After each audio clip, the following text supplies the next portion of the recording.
जेव्हा हा विषय समोर आला, सातत्यानं या जिल्ह्याचे पालकमंत्री आदरणीय राधाकृष्ण विखे पाटील साहेबांना सर्वांनीच त्या ठिकाणी माझ्याही अगोदर काही शिष्टमंडळ भेटली, बैठकाही झाल्या.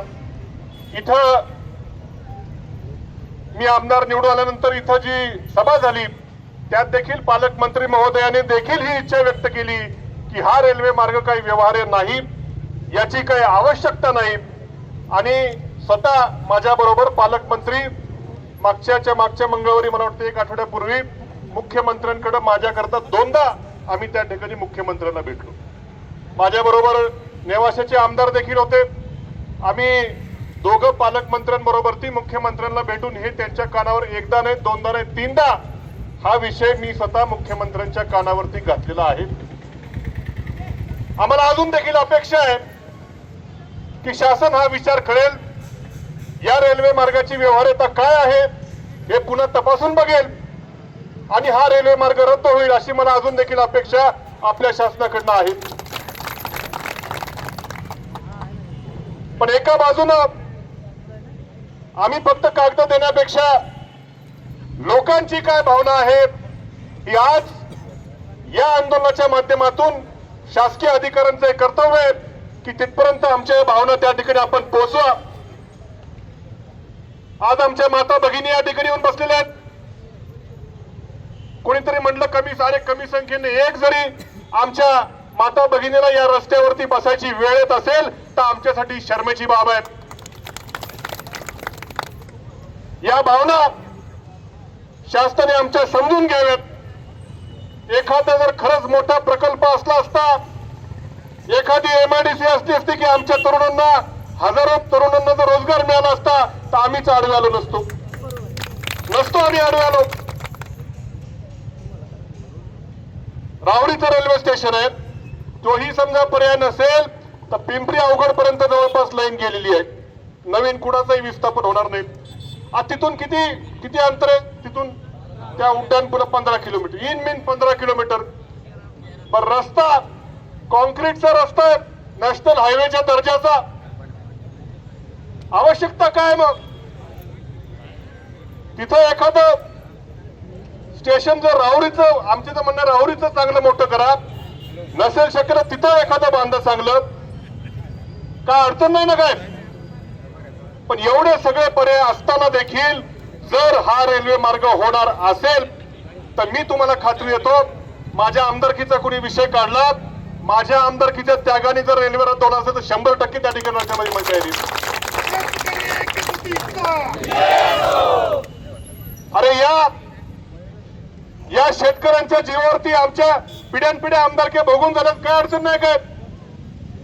हे संबंध जे मायेचे संबंध या सर्व भागांबद्दल, शेतकऱ्यांबद्दल तयार झाले, पिढ्याचे संबंध आहेत. एका आमदारकीने काही फरक पडत नाही. पण या आमच्या भावना आहेत, या शासनाला समजून घ्याव्यात. पिंपरी अवघडचा ऑप्शन आहे, राहुरीचा ऑप्शन आहे. पिंपरी अवघड पासून जर मला वाटतं शिंगणापूर ट्रस्टचं देखील काहीतरी म्हणणं होतं आम्ही शटल बस ठेवू. अरे मग काय अडचण काय? का आमच्या शेतकऱ्याच्या जमिनी घ्यायच्यात? आणि म्हणून आजचं हे आंदोलन झालं, ही आपली सुरुवात आहे. मला अजूनही अपेक्षा आहे, मला अजूनही खात्री आहे की हे सरकार, आम्ही सगळे सरकारमधलेच आहोत. आम्ही निश्चितपणे विनंती त्यांना करूच, परंतु त्याचबरोबर आपण आता हे जे आंदोलन, तुम्ही कृती समिती देखील आपली आहे, तुम्ही जे आंदोलन या ठिकाणी छेडलेलं आहे याला व्यवस्थित दिशा देऊन जोपर्यंत हा रेल्वे मार्ग रद्द होत नाही तोपर्यंत हे आंदोलनाची मशाल त्या ठिकाणी थांबू देऊ नका, विझू देऊ नका.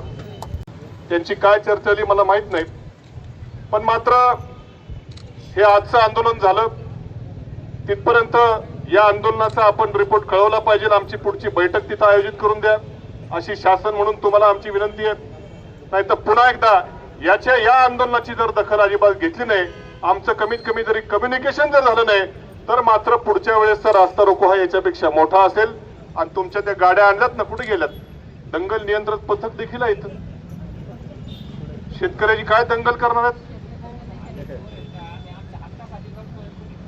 दंगलीचं पथक आणलंय.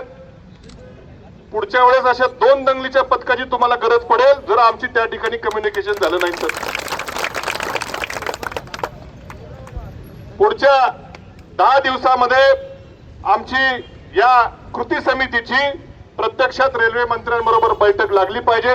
नाही तर पुढचे 10 दिवसाची मुदत देतो. हा तालुका बंद राहील, हा रावरी तालुका रावरी शहरासह बंद राहील,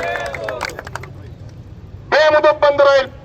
अरे आमचे प्रपंच, शेतकऱ्यांचे प्रपंच म्हणजे काय चेष्टा वाटली? गरज नसताना रेल्वे मार्ग, शेकडो शेतकऱ्यांच्या प्रपंचावरून जाणारा हा मार्ग आम्हाला मान्य नाही. पुढच्या 10 दिवसाची तुम्हाला अल्टिमेटम आहे. यामध्ये आमची व्यवस्थित त्याबरोबर कम्युनिकेशन तिथं झालं पाहिजे. आणि परवाची जी सुनावणी आहे, आमचा एकही शेतकरी श्रीरामपूरला जाणार नाही. तुमचे प्रांताधिकारी रावडीला आले पाहिजे. ती सुनावणी देखील महत्वाची. आपण आपला विरोध का करतोय काय नाही हे आपण तिथं मांडण्याची आपल्याला संधी आहे. नाहीतर तिच्यावरही बहिष्कार घातला असता. आणि तुम्ही जसं म्हणले नंतर जे मोजायला येतील, अजिबात एकालाही त्या ठिकाणी शेतामध्ये घुसून द्यायचं नाही. आम्ही सगळे त्या ठिकाणी आहोत. तुमची काय मोजणीला पुढं ताबा घ्यायला कोणी येतील, अजिबात घाबरू नका. एका अधिकाऱ्याला शेतीमध्ये पाय ठेवू देणार नाही आम्ही कोणीच. म्हणून या 10 दिवसाची मुदत तहसीलदार साहेब आपल्या माध्यमातून काय कलेक्टर साहेबाला कळवा. आम्हाला एकदा फोन लावून द्या कलेक्टर साहेबांची.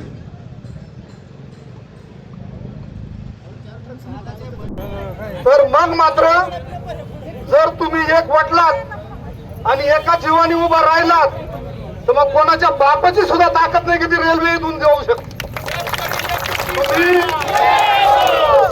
एक संघ राहा. जनतेत इतकी ताकद आहे की या ताकदीला कुणीही मोडू शकत नाही, कुणी हलवू शकत नाही. परंतु मग आता याच्यात सगळं पक्षाची लोक आहे, कोणी पार्टी वगैरे याच्यात नाही. आणि आम्ही जरी आता मी समजा शिंदे शिवसेने आवाज जनतेचा, लढा सर्वसामान्य जनतेच्या न्याय हक्कांसाठी.